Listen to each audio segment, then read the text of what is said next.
And in it, I discovered that there are all these toxic chemicals legally allowed in all sorts of household products, whether it's shampoos, cleaning products, building materials, carpets, you name it. Pretty much anything we bring into our home has the potential to have toxic synthetic chemicals.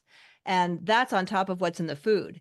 And I was really outraged. I thought, how is this possible? And why doesn't anybody know about this? Why aren't we talking about this? And this was 30 years ago, actually 31 years ago.